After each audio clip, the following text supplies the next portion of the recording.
Manusia tahu, sok tahu, dan tidak tahu.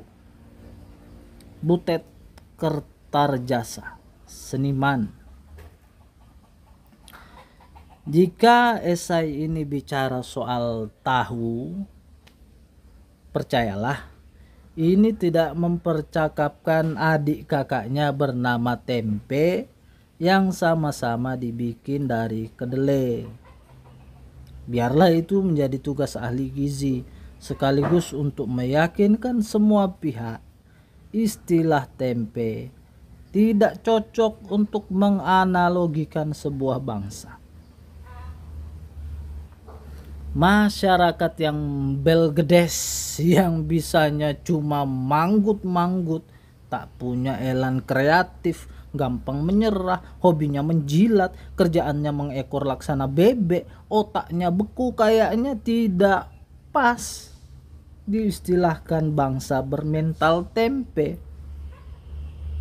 Lebih klop disebut bangsa gombal.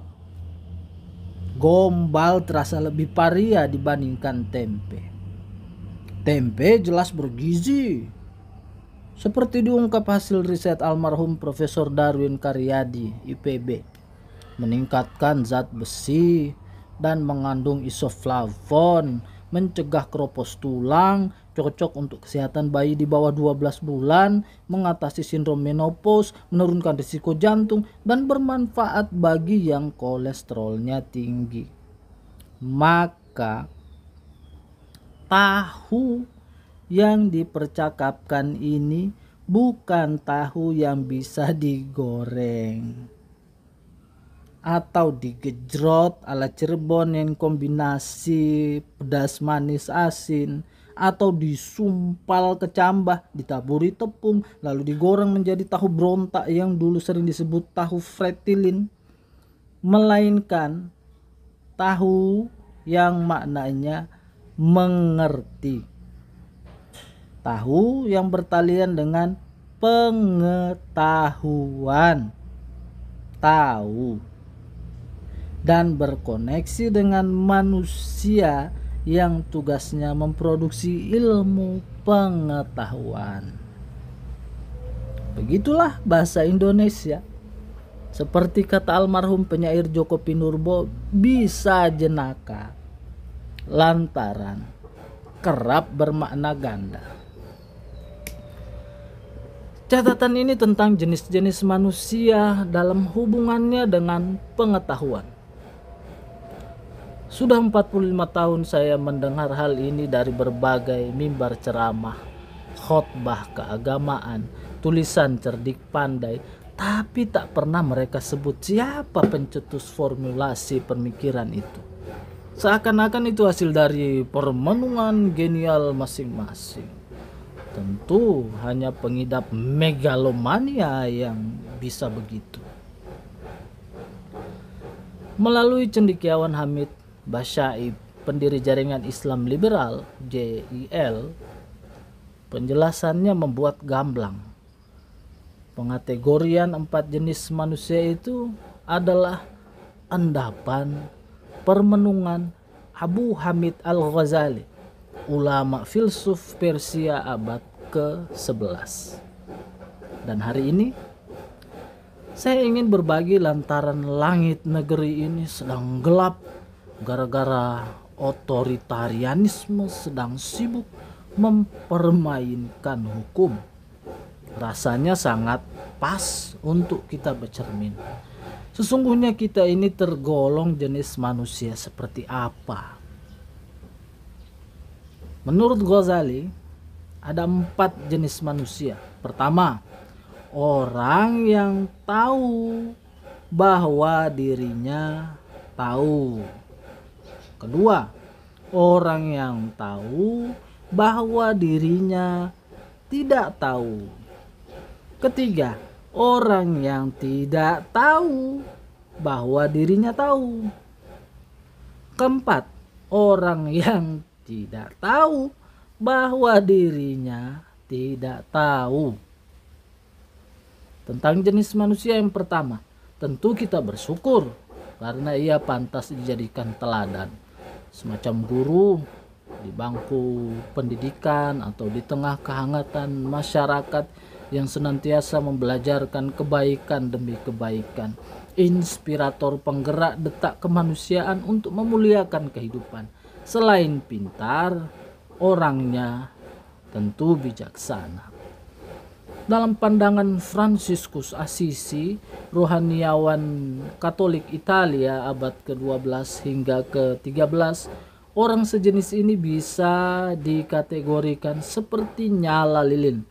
Meskipun cahayanya cuma kedip-kedip, semua kegelapan di dunia tidak mampu mematikan nyalanya. Kita melihat betapa berseraknya orang-orang baik, penjaga nilai moral di sekejur negeri ini.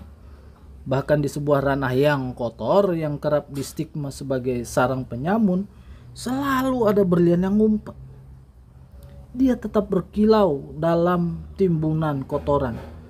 Masalahnya, bukan perkara mudah menjaga keteguhan ketika kebaikan jenis manusia pertama ini dikepung godaan duniawi.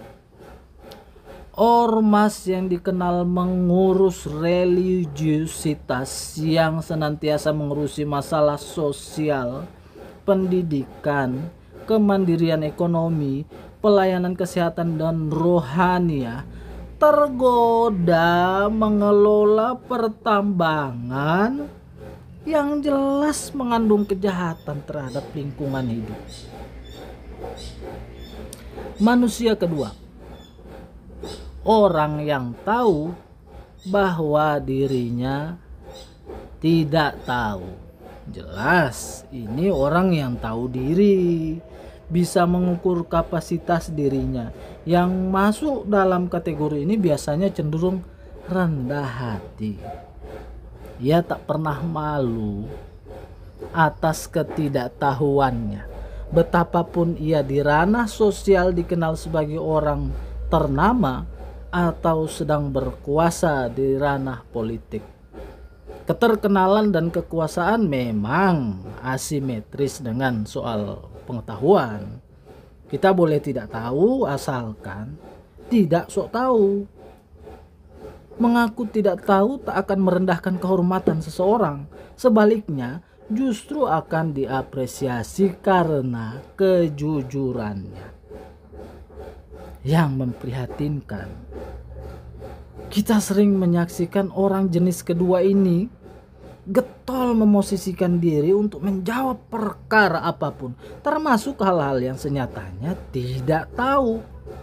Pedagang batu akik khotbah agama, tentara menasihati perupa kontemporer cara mencampur cat dan memainkan kuas, ahli hukum jadi komentator pertandingan kasti, tukang kayu merancang ekosistem sebuah kota, ahli matematika mengajarkan cara membuat sayur lodeh, seniman menuturkan teknik bermain bola dan mencetak gol, ateis melatih ulama baca kitab suci, seorang menteri membelajarkan jurus-jurus lucu menggangsir anggaran kementeriannya, ya, dan sebangsanya.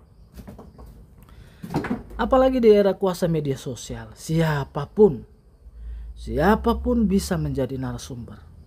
Tak ada parameter yang mengukur kepantasan, terlebih kredibilitas seseorang. Tak ada rambu-rambu. Yang tidak tahu dengan mudah menjadi tahu, dan khalayak yang tidak tahu kemudian memersepsikan dia paling tahu. Ruang digital di ranah publik memungkinkan terselenggaranya keganjilan-keganjilan yang sumbernya asal jempak itu. Soal narasumber komunikasi dan informasi berbasis digital ini memang belum memiliki aturan legalnya. Jika sudah begini, saya hanya bisa berdoa semoga di pemerintahan baru nanti tidak lahir menteri muda urusan tahu menau. Tentang manusia jenis ketiga, orang yang tidak tahu bahwa dirinya tahu. Bisa diduga ini orang yang gagal mengidentifikasi dirinya. Bawaannya minder dan disergap inferiority complex, alias menurut istilah budayawan almarhum Sujoko, kroco jiwo. Mereka meskipun prestasi akademiknya super ciamik, menjadi kehilangan kepercayaan diri tatkala harus mengartikulasikan pikiran-pikirannya. Selalu grogi, nervous permanen, sehingga selalu tergagap saat berhadapan dengan lawan bicara. Dia tidak tahu bahwa di dalam dirinya ada energi luar biasa yang bisa digugah untuk membangun kepercayaan diri. Metode latihan elementer keaktoran berkemungkinan menyelamatkan masalah ini. Saya pikir orang jenis pertama dan kedua berkewajiban mengingatkan tentang potensi-potensi besar yang ada dalam diri manusia ketiga ini. Harus diberitahu, dibangkitkan, disadarkan bahwa semestinya dia sanggup meraih lebih dari apa yang selama ini dicapainya. Jika jutaan orang dalam sindrom manusia ketiga ini dibangunkan kesadarannya, mimpi tentang Indonesia emas tak akan mengkeret menjadi Indonesia cemas. Nah, menurut Ghazali, yang paling gawat adalah jenis manusia keempat. Orang yang tidak tahu bahwa dirinya tidak tahu. Betapa berbahayanya seumpama perbuatan dan perkataannya harus diikuti banyak orang.